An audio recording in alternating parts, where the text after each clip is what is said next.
नमस्कार। कभी सोचा है कि एक ऐसा करियर हो जो सिर्फ नौकरी नहीं बल्कि देश की धड़कन, उसकी लाइफलाइन का हिस्सा बनने का मौका दे? जी हाँ, भारतीय रेलवे एक ऐसा ही जबरदस्त मौका लेकर आया है। तो चलिए बिना देर किए सीधे जानते हैं कि ये है क्या। स्क्रीन पर जो नंबर चमक रहा है ना, उससे जरा गौर से देखिए। ये कोई मामूली आंकड़ा नहीं है। ये हैं 11,127 मौके। बिल्कुल सही सुना आपने। भारतीय रेलवे इतने सारे पदों पर भर्ती करने जा रहा है।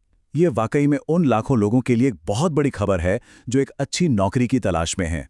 और हाँ, ये कोई हवा हवाई बात नहीं है, ये एकदम ऑफिशियल है। रेलवे रिक्रूटमेंट बोर्ड मतलब आरआरबीज ने अपना सेंट्रलाइज्ड एम्प्लॉयमेंट नोटिफिकेशन जारी कर दिया है। इसका सीधा मतलब है कि भर्ती की प्रक्रिया का बिगुल बज चुका है।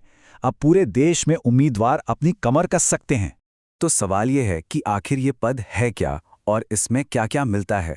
चलिए असिस्टेंट लोको पायलट की इस भूमिका को थोड़ा और करीब से समझते हैं। तो चलिए इस पूरी भर्ती का एक ओवरव्यू लेते हैं। पद का नाम है असिस्टेंट लोको पायलट यानी एएलपी। जैसा कि हम बात कर ही रहे थे, कुल पद 11,000 से भी ज्यादा हैं। अब बात करते हैं पैसे की, तो ये 7वें वेतन आयोग के लेवल 2 के तहत आता है। मतलब शुरुआती वेतन ही करीब 19,900 रुपए प्रति माह होगा और इसके ऊपर से सारे सरकारी भत्ते अलग। और हाँ, अगर उम्र 18 से 30 साल के बीच है तो ये मौका हाथ से जाने नहीं देना चाहिए। अब देखिए, हर बड़ी भर्ती की तरह इसके भी कुछ खास नियम और शर्तें हैं। तो अब ये जानना जरूरी है कि इस मौके के लिए कौन-कौन आवेदन कर सकता है। तो कौन अप्लाई कर सकता है? सबसे पहली और जरूरी चीज है उम्र।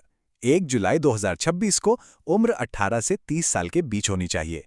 अच्छी बात यह है कि जो आरक्षित श्रेणियां हैं, उन्हें नियमों के मुताबिक उम्र में छूट भी मिलेगी।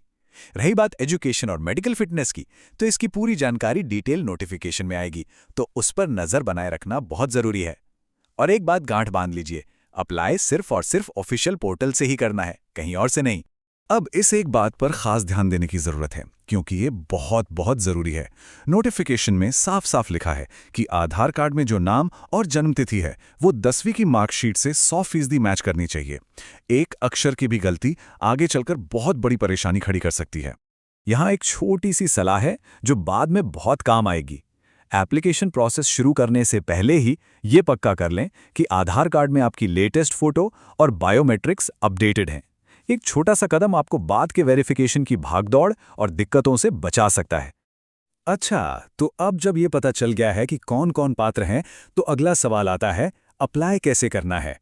देखिए, प्रोसेस काफी सीधा है। चलिए इसे भी समझ लेते हैं। ये तारीखें कहीं नोट कर लीजिए। ऑनलाइन एप्लीकेशन 15 मई 2026 से शुरू होंगे और 14 जून 2026 को रात 11:59 पर बंद हो जाएंगे। मेरा तो यही कहना है कि आखिरी दिन का इंतजार तो बिल्कुल मत कीजिएगा। तो अप्लाई करने के लिए क्या करना होगा? बहुत आसान है।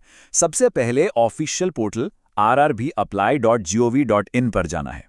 वहां, जैसा कि हमने पहले भी बात की, अपने आधार डिटेल्स को वेरीफाई करें, फॉर्म में सारी जानकारी ध्यान से भरें और बस सबमिट कर दें।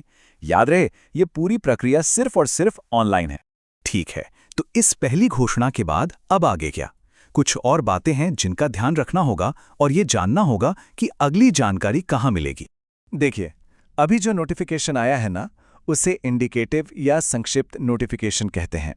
इसका सीधा सा मतलब ये है कि रेलवे ने आपको पहले से एक सूचना दे दी है कि तैयार हो जाइए। भर्ती के जो असली और आखिरी नियम होंगे, जैसे एप्लीकेशन फीस कितनी होगी, सिलेक्शन का पूरा प्रोसेस क्या होगा, ये सारी बातें डिटेल्ड नोटिफिकेशन में बताई जाएंगी। तो अब नज़र किस पर रखनी है? डिटेल्ड सेंट्रलाइज्ड एम्प्लॉयमेंट नोटिफिकेशन यानी CEN 01/2026 पर। इसी में आपको final eligibility, medical standards, application fees और सिलेक्शन प्रोसेस की पूरी A to Z जानकारी मिलेगी। तो किसी भी अपडेट के लिए सभी 21 रेलवे रिक्रूटमेंट बोर्ड की ऑफिशियल वेबसाइट्स को लगातार चेक करते रहना है। तो ये थी भारतीय रेलवे की आने वाली इस मेगा भर्ती की पूरी कहानी। 11,000 से ज्यादा पद, ये वाकई में एक बहुत बड़ा नंबर है। अब सवाल बस यही है कि क्या यह मौका किसी के लिए एक नए और शानदार करियर की सही पटरी साबित हो सकता है? सोचने वाली बात है ना?